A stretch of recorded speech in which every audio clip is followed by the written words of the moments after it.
You probably wouldn't know it, but Gaza is rich, gas rich, at least 1.4 trillion cubic feet rich, to be precise. But there's a catch. Geologists and natural resources economists have confirmed that the occupied Palestinian territory lies above sizable reservoirs of oil and natural gas wealth in Area C of the occupied West Bank and the Mediterranean coast off the Gaza Strip. To date, the real and opportunity costs of the occupation exclusively in the area of oil and natural gas have accumulated to tens, if not hundreds of billions of dollars. Back in 1999, the Palestinian authorities signed a deal with British Gas.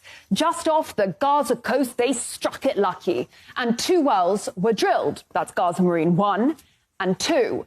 It was a multi-billion-dollar gift from God, an economic boon both home and abroad. This is one of the key messages here today. There will be gas available for export. And from my conversations with Palestinian officials, including President Arafat, it is clear that they have no interest in just sitting on a gas surplus. Fast forward to 2007. Hamas comes to power and Israel launches an offensive on the Gaza Strip, leaving behind 1,400 dead Palestinians, but taking with it the gas fields. Now, within the year, Israel announced the discovery of the Leviathan natural gas field, which did include Gaza's riches, all in all valued at $453 billion. Now, since then, Gazans haven't seen a shekel, or to be more accurate, they have been denied around $47 billion in revenue. As for Tel Aviv, well, it's gunning to become a new hub. This is a historical moment in which the small country of Israel becomes a significant player in the global energy market. The Memorandum of Understanding will enable Israel, for the first time, to export Israeli natural gas to Europe. And it is even more impressive looking at the significant set of agreements we signed over the last year, which position Israel and the Israeli energy and water sectors as a key global player.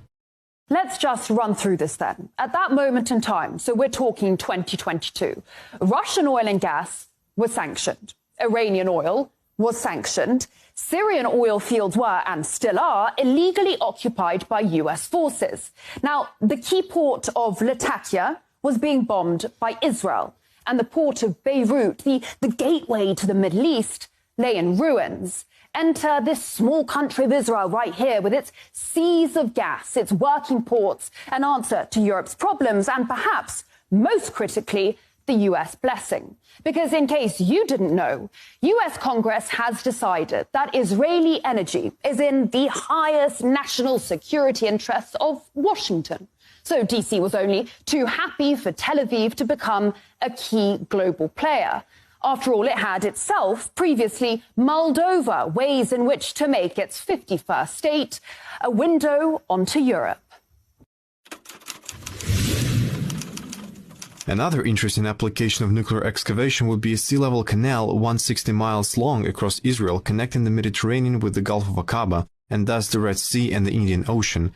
Such a canal would be a strategically valuable alternate to the present Suez Canal. The Suez Canal is a gold mine. It connects the Mediterranean Sea to the Indian Ocean via the Red Sea. It is the link between Asia and Europe. Every day, almost 3 million barrels of oil, 8% of global LNG, 50 ships, $9 billion worth of cargo, 12% of global trade all pass along this right here single canal. Remember in 2021 how a container ship ran aground in the Suez? Global trade was brought to its knees. The alternative route via the Cape of Good Hope adds around 9 days and 7,000 kilometers to the journey. There is no replacement for the Suez Canal, except perhaps for the Ben Gurion Canal. Now, what the US had been thinking about back in the 60s was dropping 520 nukes on parts of Israel, all to build a 260-kilometer-long canal that would start at the Red Sea down there in the port city of Eilat, run through the Negev desert, and pour out into the Mediterranean. Where exactly? Right next to northern Gaza, the same northern Gaza that is currently being bombarded and depopulated. Egypt and its money-making Suez Canal would just be sidelined. The same Egypt that, rumour has it, is now considering taking in refugees in exchange for debt relief by the US. And if you think it's crude of me to talk business during times of an existential war, think again. The winning companies have committed to unprecedented investment in natural gas exploration over the next 3 years, which would hopefully result in the discovery of new natural gas reservoirs.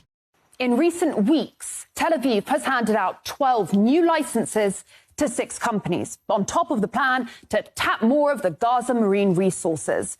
This area is a strategic gold mine. The Israelis have their largest foreign base down the Red Sea, just off Eritrea. And here, a bit further down, Beijing has a naval base in Djibouti, a key piece in its enormous global infrastructure project, the Belt and Road, hated by London, Brussels and Washington alike.